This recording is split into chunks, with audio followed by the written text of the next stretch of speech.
কালো মানুষ, মা নাই, বাবা নাই, বাড়ি নাই, ঘর নাই, কেউ মেয়ে বিয়ে দিতে চায় না, মনের বেতানি গাছের গোড়ায় বসে আছে। এমন সময় আমার নবীজি গিয়ে চোখে ধরলেন, এভাবে আমরা ধরি না পিছন দিক থেকে বন্ধুদেরকে, চোখে ধরলেন, গলার আওয়াজ চেঞ্জ করে ফেললেন, আর বলছেন, যুবক বলো, কে তোমাকে ধরেছে, কে তোমার চোখে ধরলো? সাদ আস-সালামি বলছেন, ভাই, কে তোমাকে চিনতে পারলাম না, তুমি আমার চোখটা ছেড়া দাও, আমার মনের বেতায় বসে আছি। নবীজি ভয়েস চেঞ্জ করে বললেন, কেন বসে আছো, কি হয়েছে তোমার? যুবক বলতেছেন, বাইরে তোমাকে চিনি না, জানি না, তোমার কাছে বলে কোনো লাভ নাই। নবীজি বললেন, বলো দেখি তোমার কোনো সহযোগিতা করতে পারে কিনা। এমন সময় সাদ আস-সালামি বলছেন, বাইরে আমার কষ্ট হচ্ছে, মনে ব্যথা, তুমি যদি আমার চোখ ছেড়ে না দেও, আজকে ঈশার নামাজের পরে নবীজির কাছে তোমার বিরুদ্ধে নালিশ করব, তোমার বিরুদ্ধে মামলা দিব, তোমার বিরুদ্ধে অভিযোগ দিব। রাস্তায় মানুষের ডিস্টার্ব করো কেন? আসলে চোখে ধরছে কে? কথা বললেন, আল্লাহু আকবার বলেন, আর জোরে বলেন না আল্লাহু আকবার। যখন বিশ্বনবী ছাড়েন না এত কথা বলার পরে, সাহাবী চিন্তা করলেন, দেখি তো লোকটাকে, হাত ধরছে এভাবে, তিনি আস্তে আস্তে আস্তে আস্তে করে এদিকে গেলেন, হাতের ওদিকে হাত দিলেন, হাত দিয়া দেখেন শরীরটা তো বড় নরম। তিনি বুঝতে পারলেন, মনে হয় বিশ্বনবী, এই বডিটা তো আর কারো না, এই শরীর তো আর কারো হতে পারে না। তিনি বললেন, আমার মন বলতেছে আপনি বিশ্বনবী, আমাকে মজা করে চোখ ধরেছেন। নবীজি এবার বললেন, হতে পারি তো, আমি তো, তুমি কেন বসে আছো? সাহাবী বললেন, ইয়া রাসূলুল্লাহ, আপনি যেহেতু আমাকে ধরেছেন, এতক্ষণ আপনি আমাকে ধরেছে। এই কথা বলে হযরতে সাদ আস-সালামি আমার দিকে তাকান, দুইটা হাত পিছন দিকে নিয়ে বিশ্বনবীকে জড়াইয়া ধরলেন, আর বললেন, ইয়া রাসূলুল্লাহ, আপনার বুক মুবারকটা আমার পিঠের সঙ্গে জোরে লাগাইয়া দেন, একটা চাপ দিন। আমার নবী বললেন, সাদ রে, কেন তোমার বডির সঙ্গে আমার বুকটা লাগাতে চাও? সাদ বললেন, ইয়া রাসূলুল্লাহ, আমি গরিব মানুষ, আমি তো জান্নাতে যাব কিনা জানি না, কিন্তু আপনার বুক মুবারক যদি আমার পিঠের সঙ্গে লেগে যায়, আমার বিশ্বাস ওই পিঠে আল্লাহ জাহান্নামের আগুন জ্বালাবে না। নবীজি চোখ ছেড়ে দিলেন, সাদ আস-সালামি বিশ্বনবীকে জড়াইয়া ধরলেন, দীর্ঘক্ষণ পর্যন্ত কাঁদিলেন। এবার নবীজি বললেন, সাদ রে, বলো তো দেখি, গাছের গোড়ায় বসে বসে এতক্ষণ কান্না করলে কেন?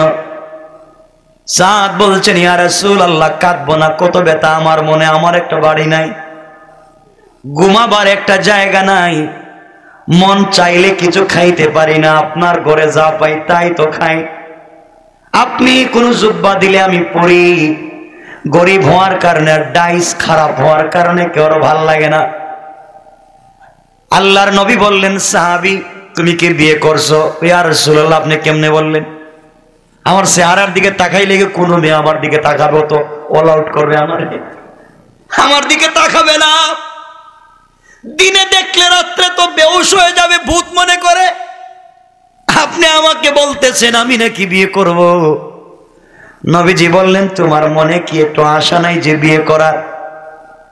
সাহাবী বললেন, ইয়া রাসূলুল্লাহ, আশা কার নাই? সবারই তো আশা আছে, আমার থাকবে না কেন? আমারও তো আশা আছে।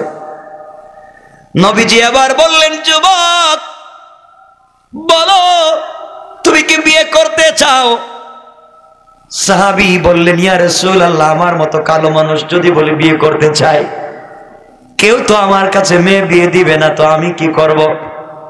এবার নবীজি বললেন, সাদ আস-সালামি, তুমি শোনো, তুমি যদি বিয়ে করতে চাও, আমি বিশ্ব নবী কথা দিলাম, তুমি যদি তোমার পছন্দের কোনো মেয়ে তাকে আমাকে বলতে পারো, আমি নিজে বিয়ের প্রস্তাব পাঠায়া দেব। কোন সুবহানাল্লাহ।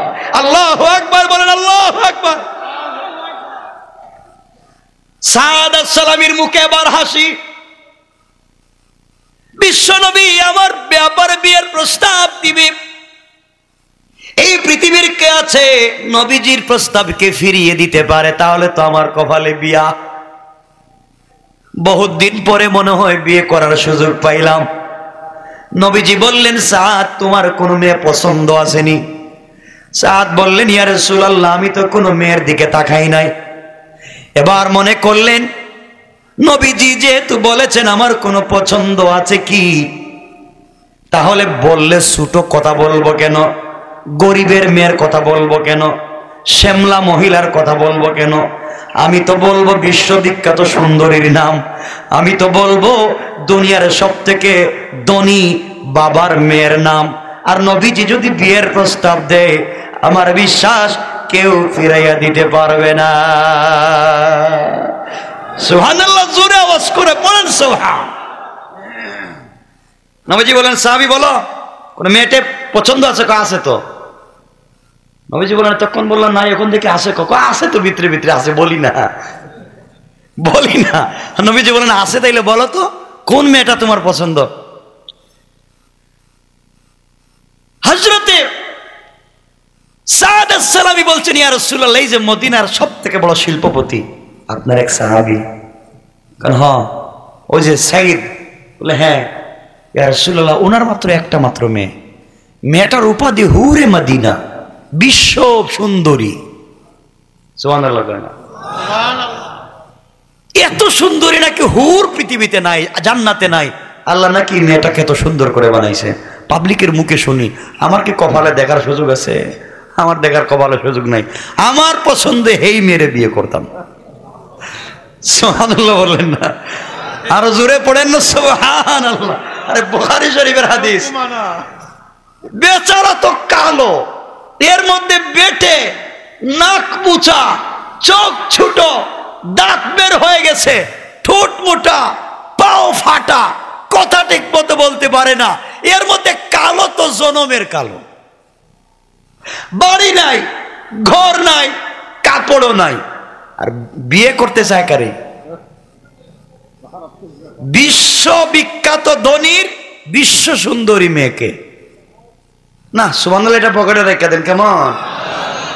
সুবহানাল্লাহ জুড়ে পড়েন না, আরো জুড়ে পড়েন। ইসলামে যেগুলার তারতম্য না, এটা বোঝাতে চাচ্ছি। নবীজি বললেন, সত্যি? ইয়া রাসূলুল্লাহ বিয়ে করলে এই মেয়েরে বিয়ে করুন, আর কোন মেয়েরে বিয়ে করতে আমার পছন্দ না। কারণ আপনি বলছেন আমার বিয়ের প্রস্তাব দিবেন, তো আমার কোনো টেনশন নাই। মানলে মানবে, না মানলে নাই। তো আপনার সাহাবী আপনার কথা মানবে না, তো আমার কি করার আছে? দেন প্রস্তাব। সুবহানাল্লাহ বলেন। নবীজি বললেন, শোনো সাদ, যাও তুমি এখন আমার সাহাবীর বাড়িতে, আমার সাহাবীর বাড়িতে গিয়ে বলবা আমি নবী পাঠিয়েছি তার মেয়েকে তোমার কাছে যেন বিয়ে দেয়, এই প্রস্তাব দেয়া। সাহাবী বলছেন, আল্লাহ রাসূল আপনি তো ঠিক বলছেন, আমি যাওয়ার পরে কি আসতে পারবো না? ওখানে আমার মাইরা সাইজ করবো? বাড়ি নাই, ঘর নাই, বেচারার বিশ্ব সুন্দরী মেয়ে, যার উপাধি হুরে মদিনা, মদিনার হুর, যার হাজার হাজার হাজার হাজার কোটি টাকার সম্পদ। নবীজি বললেন, যাও না, তোমার মনের একটা ইচ্ছা, যাও যাও প্রস্তাব দাও। ইয়া রাসূলুল্লাহ আমি আইসা আপনারা সালাম দিব মসজিদে। নবীজি বললেন, যাও। সাহাবী যেতে লাগলেন, বাড়ির দরজায় গিয়ে নক করলেন, গেইটে নক করলেন। করতে আল্লাহর পয়গম্বরের প্রিয় সাহাবী নেমে আসলেন। জিজ্ঞেস করলেন, বাবা তুমি কে, কেনই বাসছ, আর তোমার বডির অবস্থা কেন, কাপড় ছেঁড়া, তোমার ডাইস এত খারাপ কেন? সাহাবী বললেন, আমি কিছু কেন আসছি, আমার ডাইস কেন এগুলো আপনার জানার দরকার নাই। আমি এসেছি আল্লাহর নবীর পক্ষ থেকে, নবীজি আমাকে পাঠিয়ে দিয়েছেন প্রস্তাব দিয়া আপনার মেয়েটাকে আমার কাছে বিয়ে দিতে। সুবহানাল্লাহ, বড় জোরে আওয়াজ করে পড়েন। এই বিয়ে দিতে বইলা আর দাঁড়ায় নাই, দৌড় দিছে, দৌড়। কবার ধরা খাইলেনি, মার খাই, দৌড়। কিছু দূর গিয়া দেখে সাহাবী তো আসতেছে না, দাঁড়াই আছে। যাই এখানে দাঁড়ার কি থাকার দরকার নাই, যাই কইছি তো, বিয়া দেখ আর না দেখ, প্রস্তাব তো দিছি। সুবহানাল্লাহ বলবেন না? দিলে দিল না দিলে নাই, প্রস্তাব তো দিছি আমি, কত বেটার তো যাওয়ারই তৌফিক নাই, দিলে দে। সাহাবীর রাগে, সাহস তো কম নেই ছেলেটার, ও আমার বাড়িতে আসলো কেমনে, আর কি বলে নবী কি তাকে এই ছেলের মতো ছেলেকে আমার কাছে পাঠাইবো, আমার মেয়ের সম্পর্কে ধারণা নাই। সাহাবী চিন্তা করতেছেন। সাহাবী ঘরের ভিতরে ঢুকলেন, চেহারা কালো, লাল হয়ে গেছে। মেয়েটা ডাক দিয়ে বলছে, আব্বাজান হঠাৎ করে আপনি তো রাগ করলেন কেন, আপনার চেহারা কালো কেন, বাবা কি হয়েছে আপনার? মা তুমি কিছু বুঝবে না, তোমার জানার কোনো দরকার নাই। না বাবা, তুমি কার সঙ্গে দেখলাম গেটের সামনে দাঁড়িয়ে দাঁড়িয়ে কথা বলতেছো, এরপরেই তোমার মাথা গরম হয়েছে, বাবা তুমি বলো। সাহাবী বলছেন, মা রে তোমার শোনার দরকার নেই, শুনলে তোমারও আমার মতো মাথা খারাপ হবে। বাবা আমি শুনতে চাই। মা, একটা কালো ছেলে, ডাইস নাই, ঠোঁট মোটা, চোখ ছোট, নাক মুছা, দাঁত বের হয়ে গেছে, খাটো, কালো, তোমার বিয়ের প্রস্তাব নিয়ে আসছে। কত শুনলে কি মাথা ঠিক থাকে? ক বাবা তা তো ঠিক, মাথা তো ঠিক থাকার কথা না। বাবা তুমি ছেলেকে কি করছো? আমি তো কিছু করি নাই, কথা বলে তো দৌড় দিছে, দাঁড়ায়ও নাই, দৌড় দিছে। বাবা এখন আপনার ফায়সলা কি? মা ফায়সালা কি? এখন তোর খুঁজে বাইর করে একটা শাস্তি দেওয়া দরকার।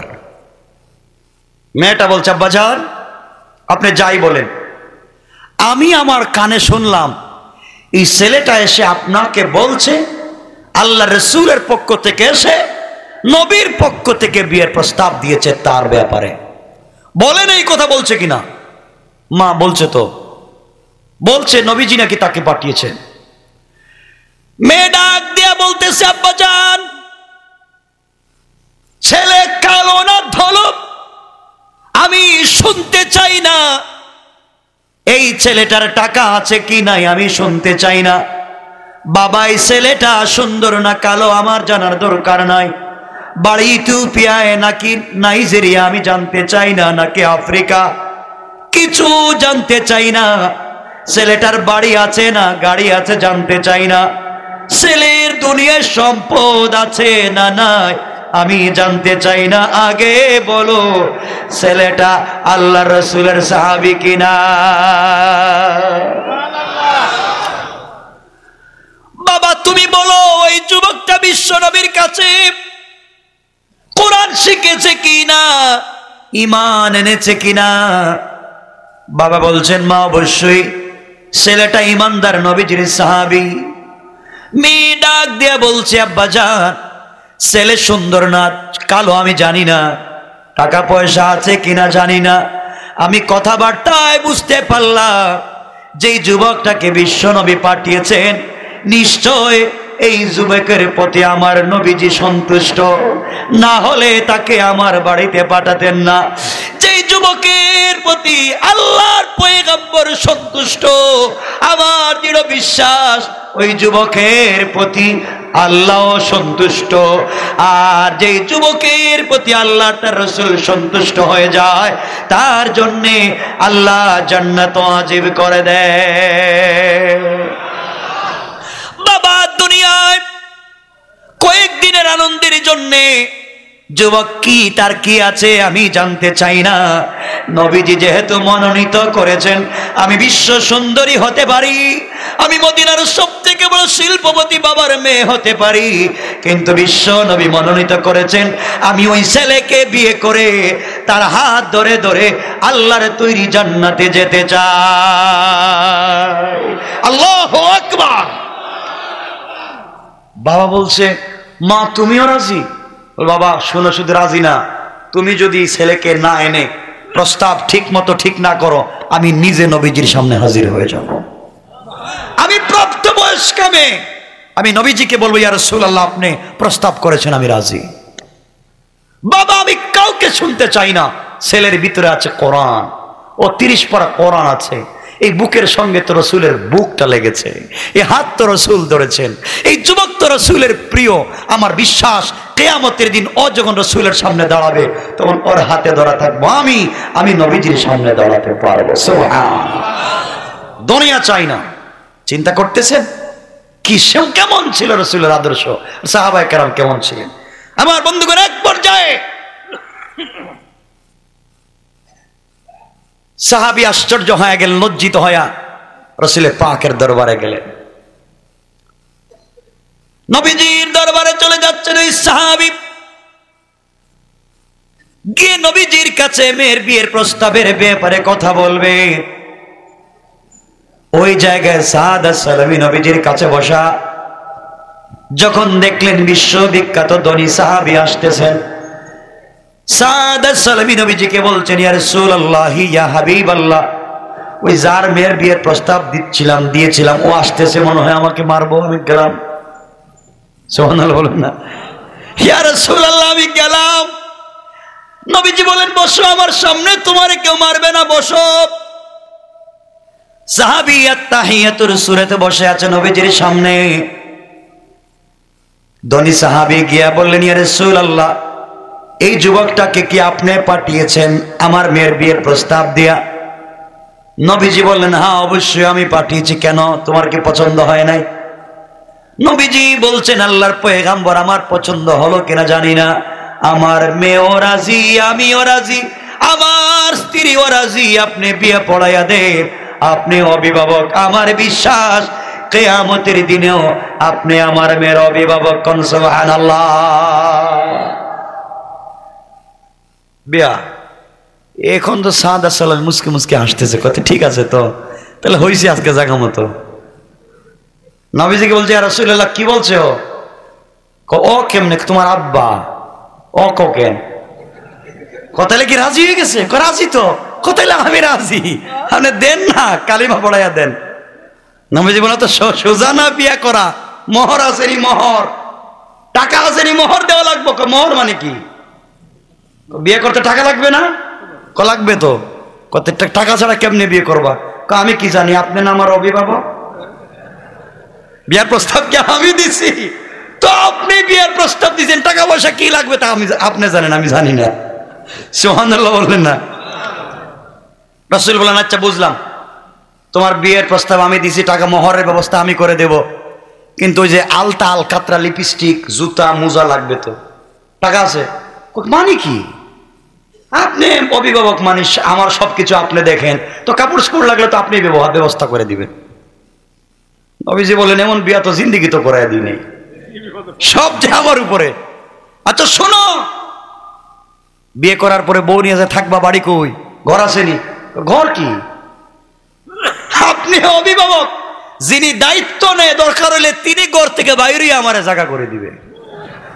সুবহানাল্লাহ বলেন না, আরো জোরে বলেন না সুবহানাল্লাহ। চিন্তা করেন রাসূলকে ভালোবাসার কি দাম। নবীজি বলেন, সব মানি, কিন্তু মোহর ছাড়া বিয়ে হবে না। ইয়া রাসূলুল্লাহ, তো মোহর টাকা তো 1 টাকাও নাই।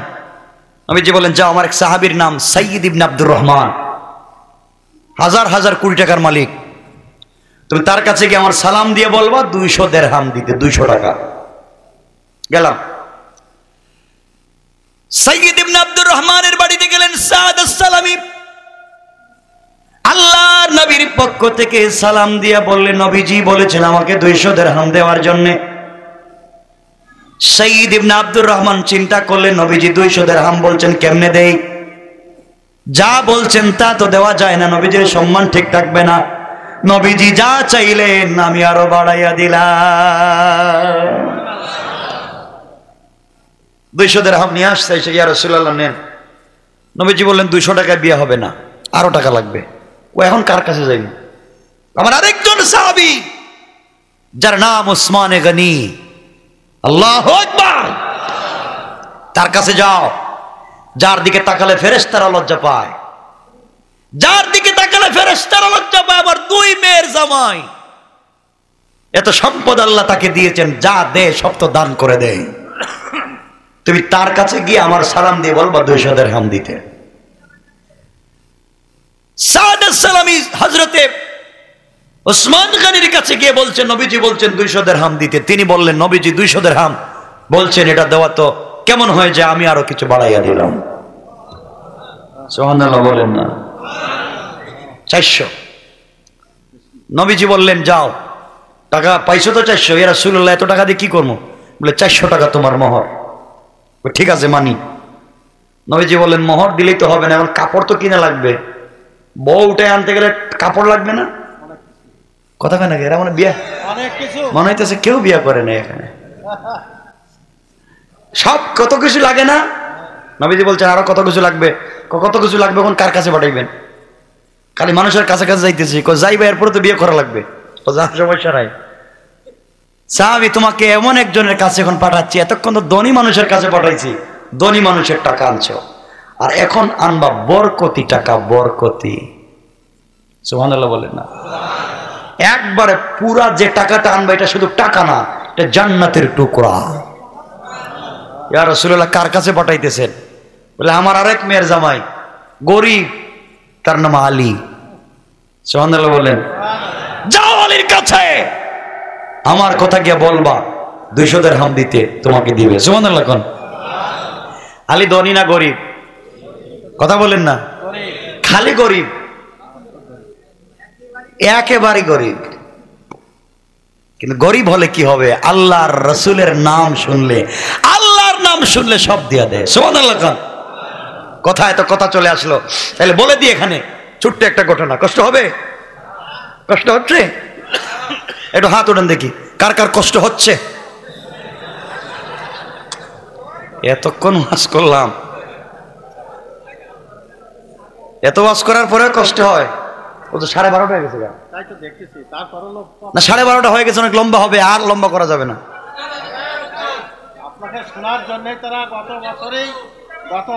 ওরে বাবা, ভাই বাঁচতে দিবেন না আমারে? বসেন। আচ্ছা শুনেন কি বলতে চাই, শুনে লম্বা করবো না। আচ্ছা শুনেন, হযরতে আলী কেমন গরিব। একদিন রাস্তা দিয়ে হেঁটে যাচ্ছেন আলী। আলী ছিলেন বেটে, বেটে বুঝেন তো? লম্বা, সবাই বলেন খাটো। জ্ঞানী ছিলেন, জ্ঞানী, বহুত বড় জ্ঞানী, কিন্তু খাটো মানুষ। ওমর আর আবু বকর ছিলেন লম্বা। তো ওমর আর আবু বকর হযরতে আলীকে নিয়ে দুষ্টামি করতেন, মজা করতেন। বলতেন আলী তুমি তো বাইকটা। লানা আরবিতে লিখতে লানা, লাম নুন আলিফ, লানা হয়। তো লামও লম্বা, আলিফও লম্বা, আর নুন ছোট না। তারা বলতেন এই তুই তো নুন, আমরা লম্বা লম্বা, তুই আমাদের সাথে থাকলে দেখাই যায় না। আলী তো জ্ঞানী, তিনি বলতেন লাউ কানা নুন, যদি আমি নুন তোমাদের মধ্যে ওখানে না থাকতাম, লাকানা লা, তোমরা হয়ে যাইতাম না। আল্লাহু আকবার বলেন না? লানার মধ্যখানে আমি নুন না থাকলে তোমাদের অস্তিত্ব নাই, আমি আসি বিদায় তোমরা আসো। সুবহানাল্লাহ কন্যা, সুবহানাল্লাহ। কি বিনোদন ছিল তাদের মধ্যে। বিনোদনে তো বিনোদন মনে পড়ে, বলবো? খালি বলেন, তাবারও তো আজকে ঠান্ডা হয়ে যাইব। শুনেন শুনেন, বিনোদন কার নাম? নবীজি। কথায় কথা আলীর কথা আসছে বিদায় বলতেছি। নবীজি একদিন সাহাবায়ে কেরাম এখানে বসাইছেন, আলী এখানে, ওমর, আবু বকর, উসমান, তলহা, জুবায়ের, সবাই নিয়ে বসছেন মসজিদ নববীতে। নবীজির কাছে আলী। কি হবে? একসাথে খাওয়া হবে, একসাথে কথা বলতেছি শুধু বিনোদনের জন্য, শুধু মনে করাই দিচ্ছে, একসাথে খাওয়া হবে। সবাই খাইতেছে খেজুর। কি খাচ্ছে? খেজুর খান না আপনারা? একটা খেজুরের নাম বলে আজওয়া। আজওয়া খেজুর খাবেন প্রত্যেক দিন সকালে 7টা, রাতে 7টা। পুরা বলবো না, এর সাথে যদি মধু দেন, কালো জিরার তেল দেন, আপনার যদি ক্যান্সার হয়, বিষ যদি 1 বোতল পান করেন, বিষ পান করার পরে 7টা আজওয়া খেজুর খাবেন, আল্লাহ বিষকে পানি করে দিবেন, পানি। অনেক দাম আজওয়া খেজুরের, ইজ্জত। আল্লাহর রাসূল বলেছেন, আল্লাহর রাসূল বলেছেন ক্যান্সার রোগীও যদি আজওয়া খায় তার ক্যান্সার দূর হয়ে যাবে। সুবহানাল্লাহ বলেন? তো খাওয়ার তো প্রক্রিয়া আছে, খালি খাইলে হবে না। আমার বন্ধুগণ আলীকে নিয়ে খাইতে বসছেন খেজুর। হঠাৎ নবীজি বলছেন সাহাবী খাওয়া থামাও। আবু বকর চিন্তা করলে নবী যদি জিন্দেগিতে এমন কাজ করেন নাই, খাইতেছে খাইতেছে হঠাৎ থামাবো কেন? থামাও। ওরে বাবা আর গরম হয়ে কয় থামাও, খাবার বন্ধ। রাসূল দাঁড়ালেন, শোনো, আজকে বলছি, তোমাদের কাছে তো লজ্জা শরম নাই। আরে বাবা, আরো গরম দেখা যায়। নবীজি তেমন ভাবে কথা বলেন না। আমি বিশ্ব নবী তোমাদের কাছে বসা, একসাথে বসে সবাই খেজুর খাচ্ছি, কিন্তু এত বড় বড় পেটুক আর খাদক এখানে বসলো কেমনে? খালি খায়। সাহাবা কেরাম তো লজ্জিত, আল্লাহ আজকে কার বিপদ ঘটছে রে, খেয়ে তো বেশি খাইলো, রসুল গরম হয়ে গেছে। ওমর বলছেন, ইয়া রাসূলুল্লাহ, কি হয়েছে? যার সামনে যত বেশি খেজুরের বিচি আর দানা দেখবা, এ সব থেকে বড় পেটুক। সব থেকে বড় পেটুক তো বেশি খায় কেমনে? নবীজি তো বললেন এই কথা, সাহাবা একরাম তো আশ্চর্য, এটা খাইলো কে রে? আর সবার ইজ্জত মারতেছে। সাহাবা একরাম খুঁজতেছেন, খুঁজতে খুঁজতে আলীর সামনে দেখেন এতটুকুন বিচি সামনে। ওমর কইতেছে, বাচ্চা লোকটা তো খায়, এগুলা খাইলো কেমনে? আর সবার ইজ্জত মারছে। খাইছে তো খাইছে, রসুলের সামনে সবার ইজ্জত, পকেটে নিয়ে বাড়িতে গিয়ে খাইলে তো পারতো। কিছু লোক দেখবেন বন্ধু বান্ধব বিয়েতে গেলে এমন খাওয়া শুরু করে, কয় খালি আইনা দো, আইনা দিতে যা দেরি, ও যে বেচারা আইনা দে, আইনা দিয়ে দেখে ভাত আনলে তরকারি নাই, তরকারি আনলে ভাত নাই। ঠিক কিনা বলেন? এটা কয়, কি রে আলী, তুই করলে কি? আলী তো লজ্জিত, হায় হায়, এই কাজটা কে করলো? আমি তুই একটা খাইও না, এমনি লজ্জা রসুলের কাছে বসছি, লজ্জা পাচ্ছি খাইতে, আর সব বদনাম আমার উপরে। তিনি খুঁজলেন এই কাজ কে করলো। এবার নবীজি বসছেন, আলী বলেন, আমি কি কিছু বলতে পারি? ওমর বলছে, আর বইলে লাভ কি, খাইয়া তো কাম বাড়াইছ। সুবহানাল্লাহ বলবেন না? আবু বকর বলছেন, আচ্ছা বলো, দাঁড়াও, কি বলতে চাও বলো। আলী বলেন, শোনো ভাই, আমি আজকে সব থেকে বড় পেটুক, আমার সবাই লজ্জা দিচ্ছ, আমি বেশি খাইছি, কিন্তু আমি তো পেটুক হইলে আমি তো খাইয়া বিচিটা রাখছি, দানাটা রাখছি সামনে, কিন্তু তোমাদের সামনে এত বড় পেটুকও আছে, ও আমার চাইতে বড় পেটুক, যার সামনে বিচি নাই আর খেজুর খাইছে, বিচিও খাইছে। সাহাবা কেরাম বলেন, এটা তো আরো বড় পেটুক। ঠিকই তো, খুঁজো দেখো কে কে কাজটা করছে। সাহাবা কেরাম খুঁজতে খুঁজতে দেখেন নবীজির সামনে একটাও বিচি নাই। সুবহানাল্লাহ বলেন না? আওয়াজ করে বলেন আল্লাহু আকবার, আল্লাহু আকবার। এর অর্থ হলো নবীজি খেজুর খাইয়া সবগুলো বিচি আলীর সামনে রাখছেন, অথচ মেয়ের জামাই। কি দুষ্টামি, কি ভালোবাসা! সুবহানাল্লাহ বলেন। কি মজা করতেন এই আলী।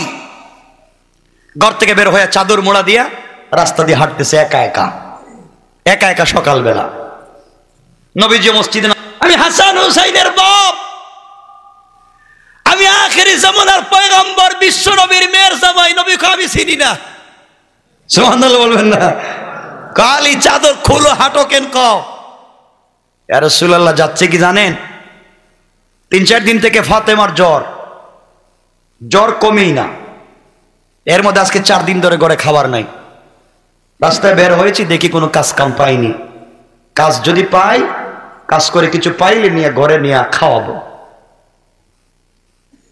নবীজি কষ্ট পাইলেন ফাতেমার ঘরের এই কথা শুনে, যার ঘরে কোনো খাবার নাই। আমার নবী ডেকে বললেন, আলী, এই যে সামনে একটা খেজুর গাছ দেখা যায়, পাতাও নাই, ডালও নাই, খেজুরও নাই, মরা গাছ দেখা যায়। ওই গাছের নিচে দাঁড়ায়া তুমি বলবা, ও খেজুর গাছ, আল্লাহর হুকুমে নবীজি আদেশ করেছেন আমাকে কিছু খেজুর দিতে। আমার বিশ্বাস, আমার নাম শুনবার পরে আর আল্লাহর হুকুম শুনবার পরে খেজুর গাছ থেকে তোমাকে কিছু খেজুর দিবে। কান সুবহানাল্লাহ।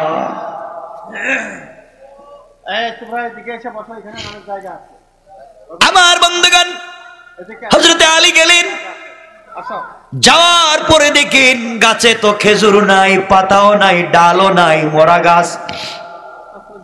কথা বললেন না, শুনেন। খেজুর গাছের নিচে গিয়ে বলছেন, খেজুর গাছ, আল্লাহর হুকুমে নবীজির ওসিলায় তুমি আমাকে কিছু খেজুর দাও। হাদিস বলতে দেরি হয়েছে, এই মরা খেজুর গাছ থেকে তাজা তাজা খেজুর পড়তে দেরি হয় না। সুবহানাল্লাহ, একটু জোরে পড়েন না সুবহান। আলী কই বুঝলাম না, যা এত বরকতি খেজুর যখন পাইলাম, একটা খায় একটা পকেটে রাখে, একটা মুখে দেয় একটা পকেটে রাখে, করতে করতে মোটামুটি কিছু খেজুর পকেটে নিয়ে চিন্তা করে যাক যা কাজ না কইরেও তো রসুলটে পাইলাম, মাঝে মাঝে ভাবে সকালে পাইলেই তো লাভ। সুবহানাল্লাহ বলবেন না? শুধু বরকত, বরকতের কথা বললে তো কত হাজার বরকতের কথা বলতে পারবো। বরকত এখানে থাকুক, যাই সামনের দিকে শুনেন, বরকত হযরত আলী পাইলেন, এমন বরকত তো আবু হুরায়রা পেয়েছিলেন। আবু হুরায়রা ঘরে খাবার নাই। আবু হুরায়রা কি ঘর ছিল? কথা কয় না। আর নবীজির মসজিদে নববীতে পড়ে থাকতেন, মানুষ মিকি বেমার মনে করে জুতা দিয়ে মারতো, পা দিয়ে পড়াইতো, কিন্তু আবু হুরায়রা যায় না। আবু হুরায়রা বলে, যত মারো আর পিটাও রে, আমার পেটের ক্ষুধা, আমার মৃগি বেমার নাই, পেটের খিদায় আমি খাপতেছি, আমি পড়ে থাকি, রসুল কি বলেন আমি তা শুনতে চাই, শুনতে চাই। সুবহানাল্লাহ। এই আবু হুরায়রা সকালে খায় নাই, দুপুরে খায় নাই, রাত্রে খায় নাই, পরের দিন সকালে খায় নাই, পরের দিন দুপুরেও খায় নাই, বৈশা আছে মসজিদে নববীর দরজায়। উসমান, আলী, আবু বকর সবাই চলে গেছে, কেউ তো আমারে ডাকলো না, আজকে কি রাত্রে না খায় মরে যাইব? নবীজি বাইরে হচ্ছেন, আসসালামু আলাইকুম ইয়া রাসূলুল্লাহ। নবীজি, আবু হুরায়রা কি ব্যাপার, হঠাৎ দেখি সালাম দিলা? হুজুর এমনি সালাম দিছি। নবীজি বলেন, এমনি তো তুমি সালাম দেও না, নামাজটা আমার পিছনেই পড়লা, নামাজের আগেও তো দেখা করলা, হঠাৎ নামাজের পর আসসালামু আলাইকুম কেন, কেমনে? নবীজি বুঝতে পারছেন আবু হুরায়রার পেটে বড় ক্ষুধা লেগেছে, কষ্টে।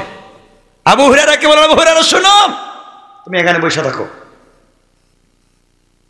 কেউ যদি কোনো হাদিয়া নিয়ে আসে, হাদিয়া আমার কাছে নিয়ে যাইও তুমি। আবু হুরায়রা বলেন, ঠিক আছে, যদি কেউ কিছু নিয়ে আসে আপনার কাছে নিয়ে যাও। মানে চিন্তা করলেন, যা কিছু তো খাইতে পারবো। সুবহানাল্লাহ বললেন না? বরকত বুঝাচ্ছি, নবী যে চিল্লা না, আরে আজকে তো সময় আর নাই, 1:45 হয়ে গেছে, একটা বরকতের ওয়াজ করে দিলে এখানে হার্ট ফেল করে মরে যাইবেন। শুধু যদি সলাতুল হাজত, হাজতের নামাজের বরকত কি যদি বলি, আরে আপনাকে যদি বাংলাদেশ লেখা দেওয়া হয়, লেখা দেয়, আমারে যদি কেউ লেখা দেয়, আপনারে লেখা দেয়, আর সলাতুল হাজতের বরকত যদি জানেন, তো আপনি বাংলাদেশ নিবেন না, নিবেন সলাতুল হাজত। এটা এমন এক অ্যাটম বোমের নাম, ঠিক মতো যদি লাগায় দিতে পারেন, আল্লাহর কাছে যা চাইবেন, আল্লাহর কাছে চাইতে দেরি, দিতে আল্লাহ বাধ্য, বাধ্য, বাধ্য। সুবহানাল্লাহ বলেন, সুবহানাল্লাহ বলেন। সলাতুল হাজত, লাইফ কামিয়াব, দোয়া শেষ করতে পারবে না, হাজির হয়ে যাবে। হযরতে আবু হুরায়রা বসে আছেন।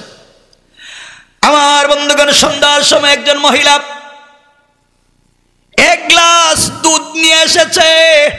কয় গ্লাস? সবাই বলেন।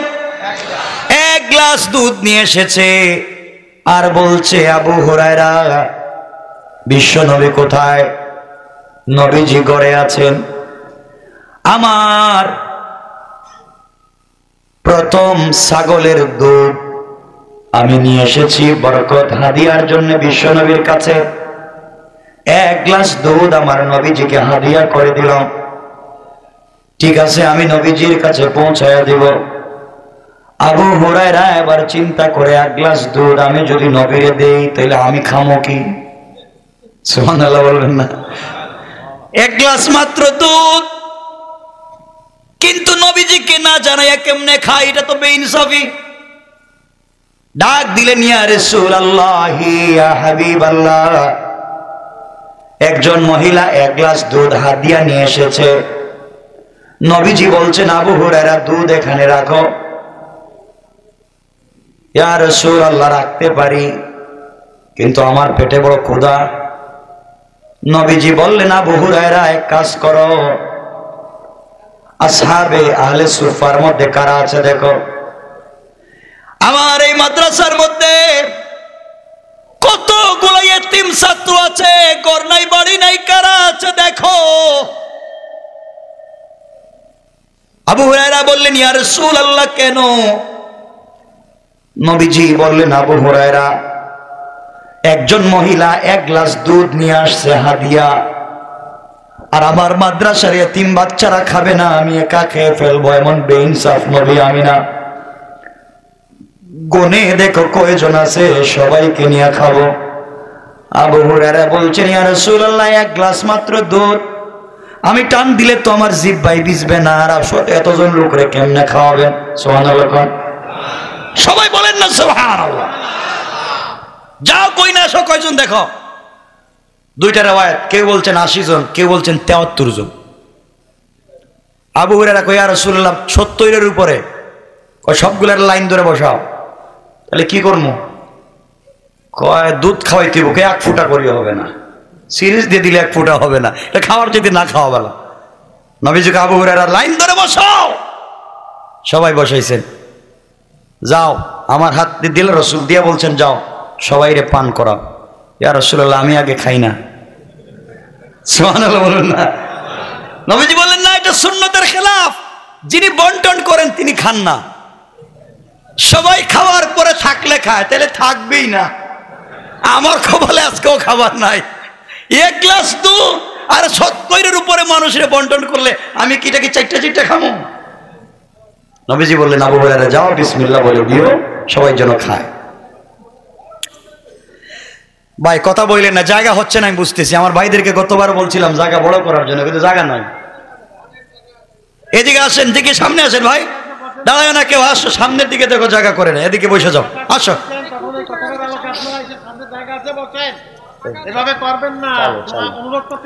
সবাই পড়েন লা ইলাহা ইল্লাল্লাহ, জোরে লা ইলাহা ইল্লাল্লাহ, জোরে লা।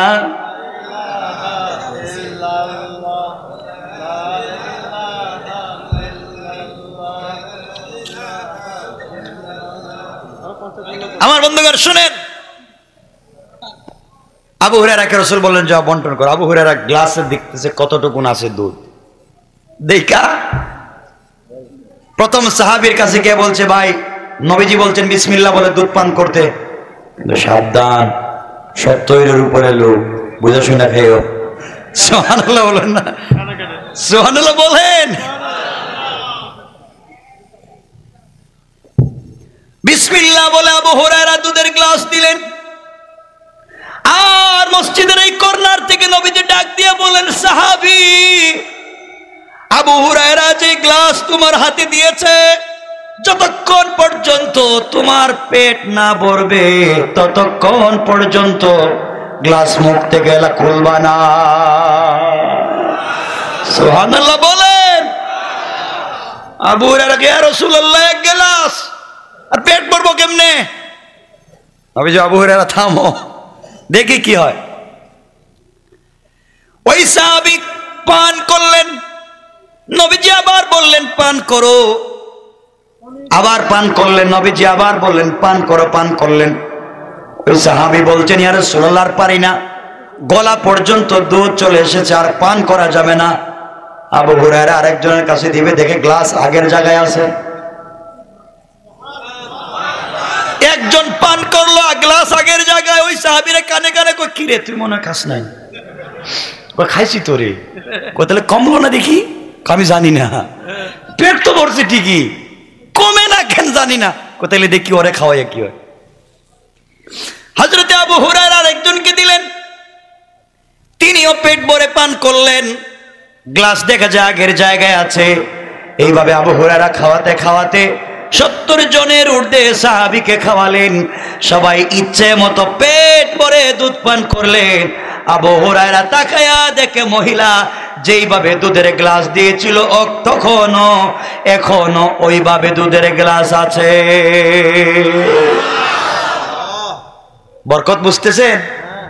আবু হুরায়রা কই, কি রে বাবা, কমে না দেখি। নবীজি এবার আবু হুরায়রাকে বলছেন, আবু হুরায়রা বলো এখন কে কে বাকি? হুজুর আপনি আর আমি। নবীজি বলেন, আবু হুরায়রা তুমি খাও, এরপর আমি। আবু হুরায়রা বলতেছি, ইয়া রাসূলুল্লাহ, আপনি আগে পান করেন, এরপরে আমি করি। নবীজি বলেন, না, আগে তুমি করো। আবু হুরায়রা বলছে, ইয়া রাসূলুল্লাহ, আমি টান দিলে তো খালি হয়ে যাব, কিছু থাকবে না, তো আপনি আগে খান, এরপর আমি খাই। নবীজি বলছেন, আবু হুরায়রা তুমি পান করো। হযরতে আবু হুরায়রা চক্ষু বন্ধ করে টান দিলেন, মানে খালি হয়ে গেলে লজ্জিত হলে আমি জানি না, আমারে দুষবেন না। আবু হুরায়রা চোখ বন্ধ করে গ্লাসে টান দিছে, খাইতে খাইতে যখন গলা পর্যন্ত দুধ চলে এসেছে, চক্ষু খুলে দেখে পেট ভরে গেছে, কিন্তু গ্লাস থেকে এক ফোঁটা দুধ কমে যায় না। আবু হুরায়রা তো আশ্চর্য, খাইলাম কি আর হইল কি? ইয়া রাসূলুল্লাহ, কি? রাসূল বলেন খাওয়া লাগবে আরো। এতক্ষণ চিল্লাইছে, যখন খাওয়া লাগবে, আমি পায়ে ধরি, আর না, আমি পায়ে ধরে আপনার আর পারবো না। নবীজি বলছেন, আবু হুরায়রা তুমি আল্লাহর উপরে ঈমান রাখো, আল্লাহ আমাদেরকে এইভাবে বরকত দিবেন। কোন সুবহান। কষ্ট হচ্ছে? ওরে আল্লাহ,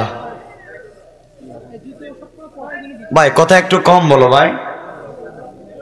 ভাই বসে বসে যাও ভাই। ভাই এখানে তোমরা এত লোক দাঁড়াইছো, আসো আসো, এই যেখানে যে জায়গা পাও বসে যাও। আসো আসো আসো, সবাই যুবক আসো। কথা বলা যাবে না, আমাকে কথা বলতে দেন, কথা বন্ধ করেন।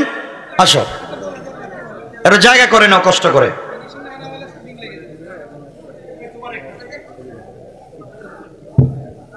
ভাই কথা বলা যাবে না, কথা বন্ধ করেন, বসেন। আমার মুসলমান বন্ধুগণ, গভীর মনোযোগ।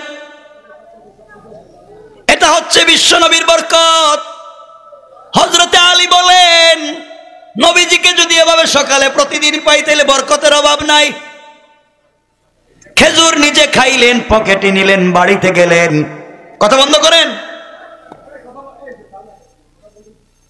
বাড়িতে যাওয়ার পরে হাসান হুসাইনকে খেজুর খাওয়ালেন, হযরতে ফাতেমাকে খেজুর খাওয়ালেন, আলীও খেলেন।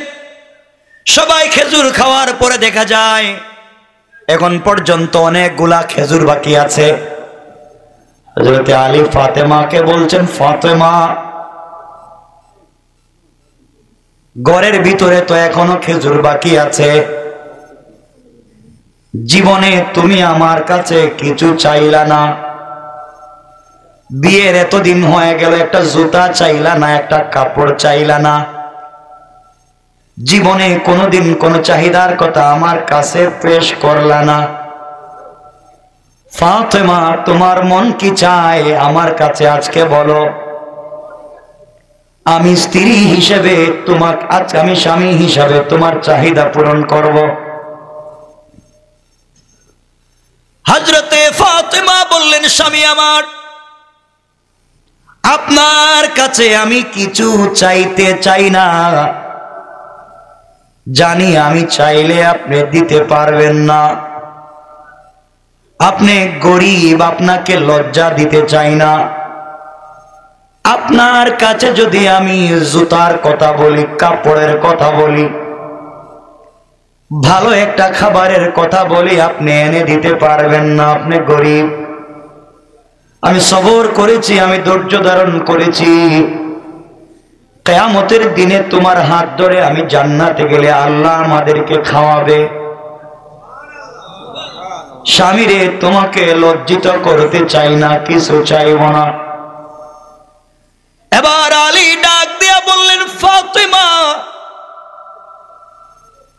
বিয়ের পর থেকে আজ পর্যন্ত কিছু চাইলে না, আজ কিছু চাও, আমি চেষ্টা করব দেখি দিতে পারি কিনা।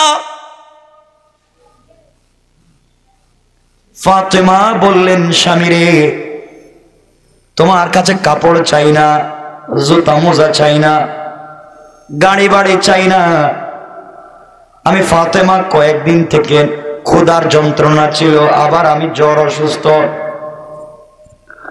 মুখটা তিতা হয়ে গেছে, কোনো জিনিস ভালো লাগে না, মনে হয় বাঁচবো না, আমি মরে যাব। আপনি স্বামী হিসাবে আজকে একটা জিনিস আমি চাইলাম, পারলে আমার জন্য বাজার থেকে একটা ডালিম অথবা ডালিম আনার,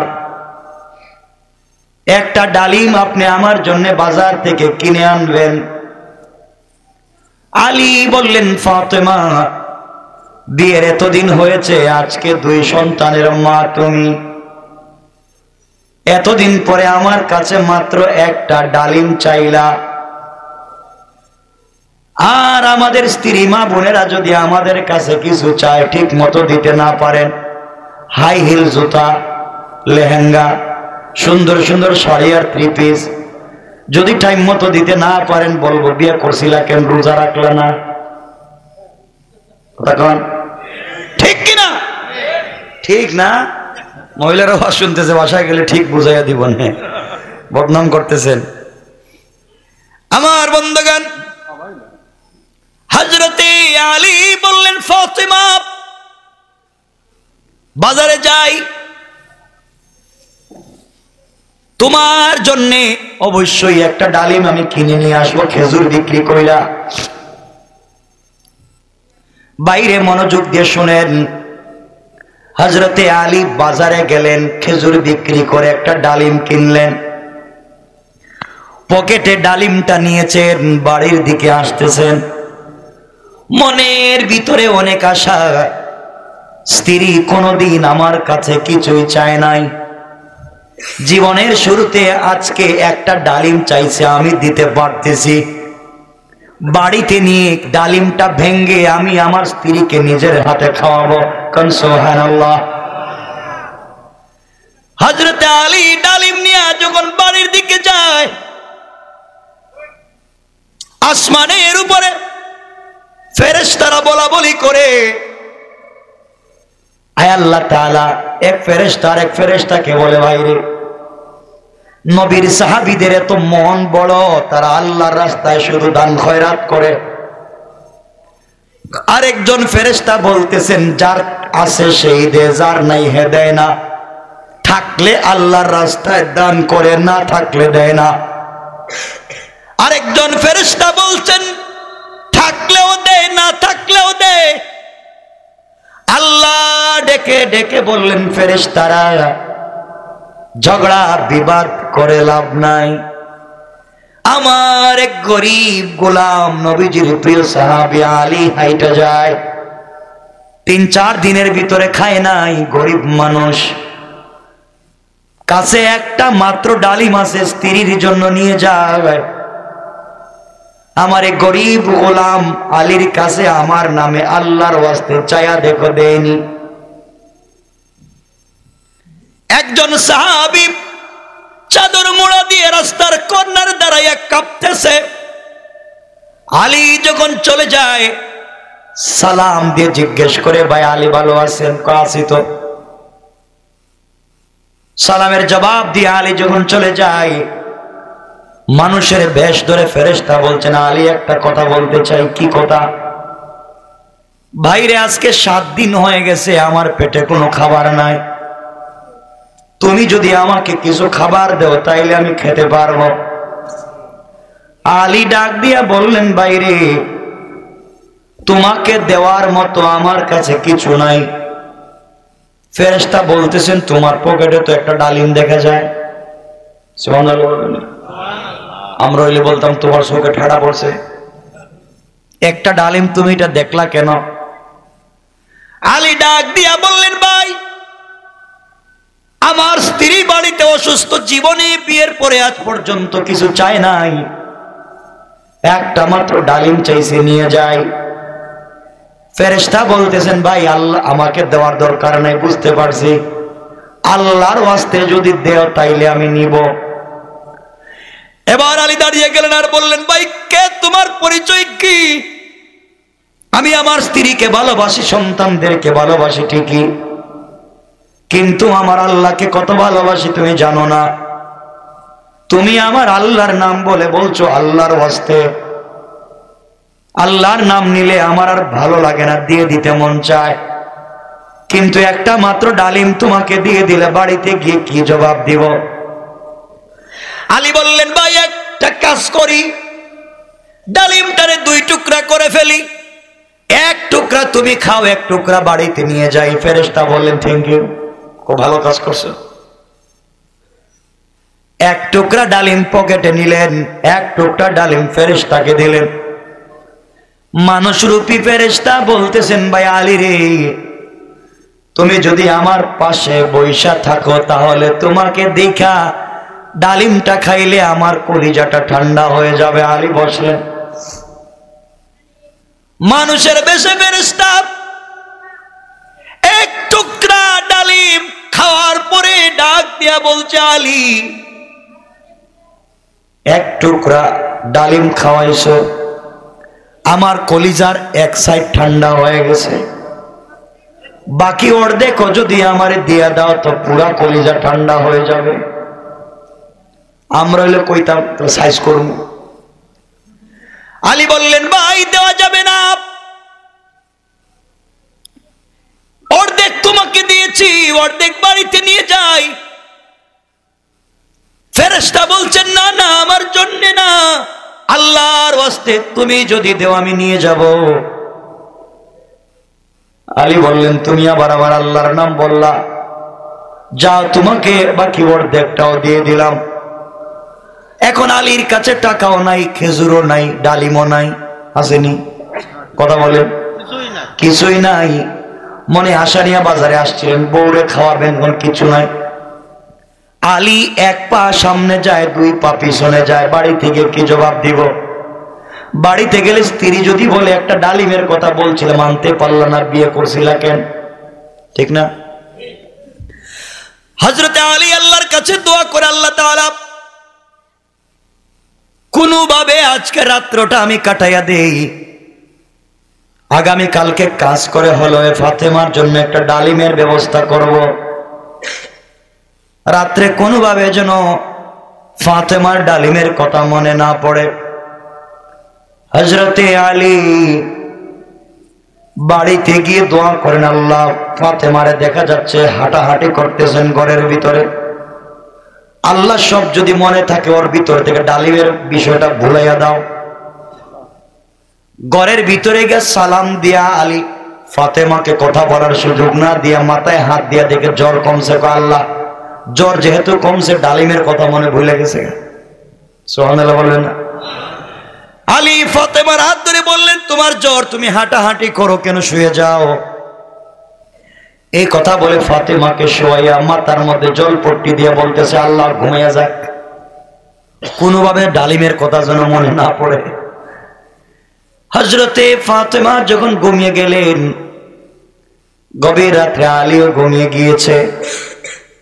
এমন সময় শুনেন গভীর রজনীতে দরজার মধ্যে কে যেন ডাকতেছে আওয়াজ করে।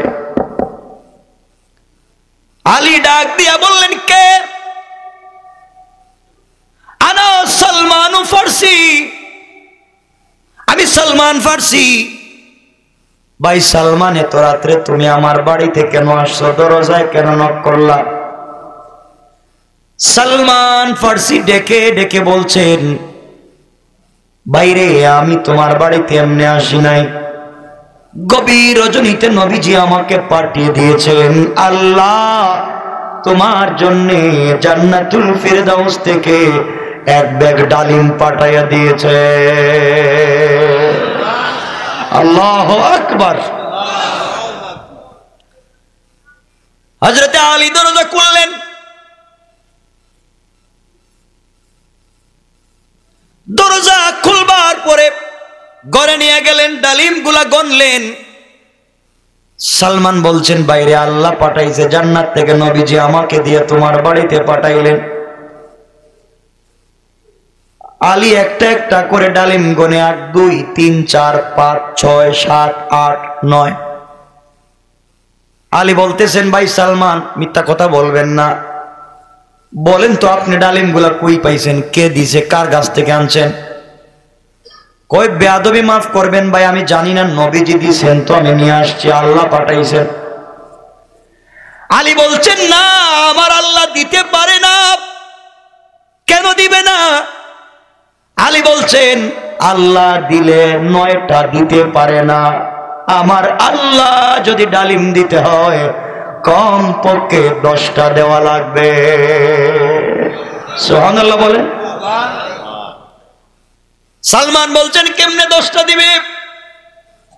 আলী বললেন, ভাই সালমান, আজকে আমি আল্লাহর রাস্তায় একটা ডালিম দান করছি, আর আল্লাহ কোরআনে বলছেন মান জাআ বিল হাসানাতি ফালাহু আশরু আমসালিহা। আল্লাহর রাস্তায় কেউ যদি এক দান করে আল্লাহর কমপক্ষে 10 গুণ দেয়। আমি আজকে আল্লাহর রাস্তায় একটা ডালিম দিয়েছি, আমার আল্লাহ দিলে তো কমপক্ষে 10টা দিবে। সালমান বলছেন একজন বলছিল 10টা দিছে, 9টা আমার কিছু করার নাই। আলী বলছেন বুঝতাম যদি আমার আল্লাহ কৃপণ হতো, বইলা দেয় না, তাইলে মেনে নিতাম। আমার আল্লাহ যদি গরিব হতো মেনে নিতাম। আমার আল্লাহ তো কৃপণও না গরিবও না, তাহলে 9টা দিবে কেন? আমি জানি না এগুলো আল্লাহ দেয় নাই, তুমি নিয়ে যাও বাইরেও। এবার সালমান বলতেছে ভাই আলী তুমি মাফ করবা, আল্লাহ সত্যি তোমাকে 10টা দিছিল, নবীজি আমাকে 10টা দিয়া পাঠাইছিল, তোমার ঈমান পরীক্ষা করবার জন্য একটা আমার পকেটে রেখে দিছি। সুবহানাল্লাহ বলবেন না?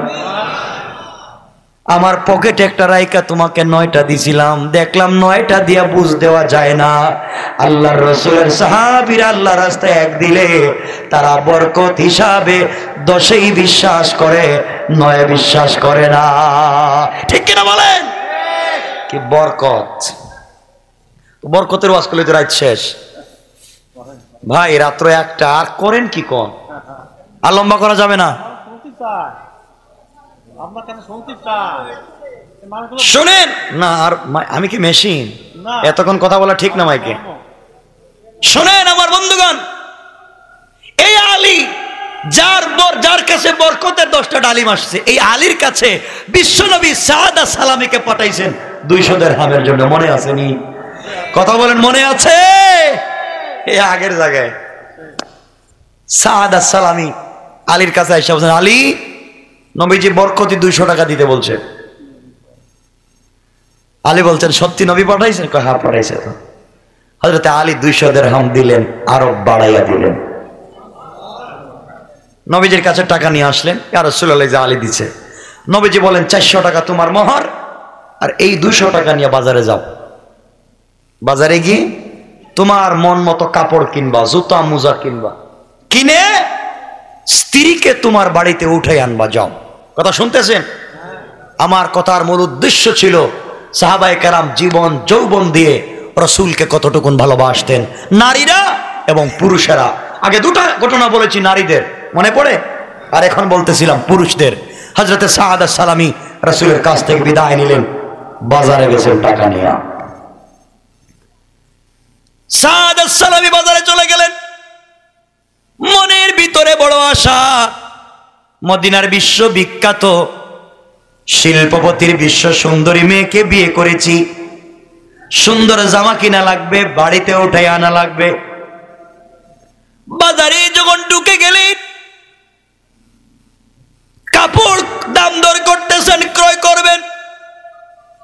এমন সময়ে সাদা সালামী শুনেন বাজারের ভিতরে কে ঘোষণা করছে, আসো কি বাজারের ভিতরে আশিকে রাসূল।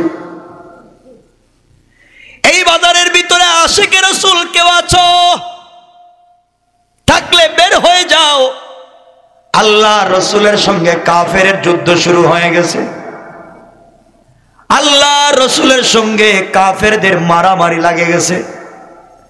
আশিকে রাসূল থাকলে বের হও, জিহাদে শরীক হইয়া জান্নাত ক্রয় করো। সাদা সালামীর কানের ভিতরে আওয়াজ পৌঁছে গেল, হাইয়া আলাল জিহাদ, হাইয়া আলাল জিহাদ। আওয়াজ যখন পৌঁছে গেল জিহাদে, হযরতে সাদা সালামী চিন্তায় পড়ে গেলেন। নবীজি আমাকে টাকা দিয়ে বাজারে পাঠাইছেন খরচ করে বউটাই আনার জন্য। আজকে রাত্রে বাড়িতে গিয়ে স্ত্রীর সঙ্গে আনন্দ করব, মজা করব, উল্লাস করব। আর নবীজি জিহাদের ময়দানে মায়ের খাবে, রক্ত দিবে, হতে পারে না। আমি আশিকে রাসূল হতে পারবো না। সাদা সালামী বাজারে গিয়ে স্ত্রীর জন্য কাপড় না ক্রয় করে চিন্তা করলেন বিয়ে করে আনন্দের দরকার নাই রে, বাঁচলে বহুত বিয়ে করা যায়, কিন্তু নবীজিরে কেউ যদি আঘাত করে আশিক রাসূল হতে পারবো না। দুনিয়ায় আমি আশিক রাসূল সাদ বেঁচে থাকবো, আর নবীজির শরীরে কেউ আঘাত করবে তা তো বরদাস্ত হয় না। যেই নবীজির চেহারা মুবারক দেখে মুসলমান হলাম। 100 টাকা দিয়ে একটা গুড়া কিনলেন, 50 টাকা দিয়ে একটা তরবারি কিনলেন, আরো 50 টাকা দিয়ে একটা কালো বুরকার কাপড় কিনলেন। কিনে তিনি গুড়ার পিঠে সওয়ার হয়ে তরবারি হাতে নিলেন।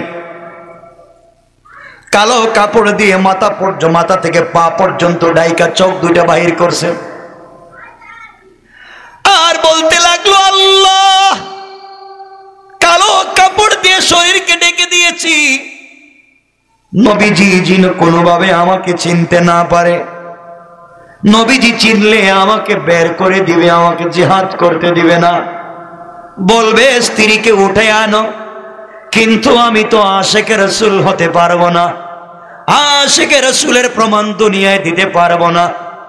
এই কথা বলে জিহাদের ময়দানে চলে গেলেন। বীর বিক্রমে কাফেরদের মোকাবেলায় অস্ত্র চালাতে লাগলেন। সাহাবীরা আশ্চর্য হয়ে নবীজিকে ডাক দিয়ে বলছেন, ইয়া রাসূলুল্লাহ, একজন লোক মুসলমানদের পক্ষে যুদ্ধ করে, কাফেরদের বিপক্ষে জিহাদ করে, কিন্তু লোকটাকে চেনা যায় না। শরীর থেকে সারা শরীর, গোটা শরীর কালা কাপড় দিয়ে ঢাকা রাখছে, কে যেন জিহাদ করে চিনতে পারি না। কোন ফেরেশতা হলে তো কালো কাপড় দিয়ে মুখ ঢাকতে পারে না, আবার আমার সাহাবী হলে কালো কাপড় দিয়ে মুখ ঢাকতে পারে না। ও কে যে গোটা বডিটা কালো কাপড় দিয়ে ঢেকে রাখলো, জিহাদ চালিয়ে যায়। হঠাৎ করে কাফেরকে আঘাত করবার জন্য যখন অস্ত্র উঠাইছে, আল্লাহ রসুল দেখেন বুরকার ভিতর থেকে কালো একটা হাত বের হয়েছে। আমার নবী বললেন, এটা তো আমার সাদ সালাবির কালো হাত দেখা যায়, আমি তো তাকে জিহাদের জন্য পাঠাই নাই, আমি তো তাকে পাঠিয়ে দিয়েছি বিয়ে করে বউ বাড়িতে উঠাইয়া নেওয়ার জন্য। ও কেন জিহাদে আসলো? কে রে?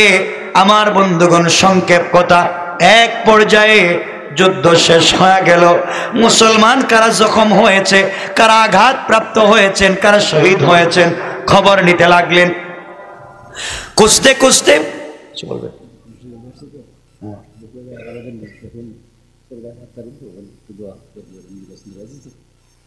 বুঝি না কি বলছেন। سبحان ربك رب العزة عما يصفون وسلام على المرسلين والحمد لله رب العالمين. السلام عليكم ورحمة الله.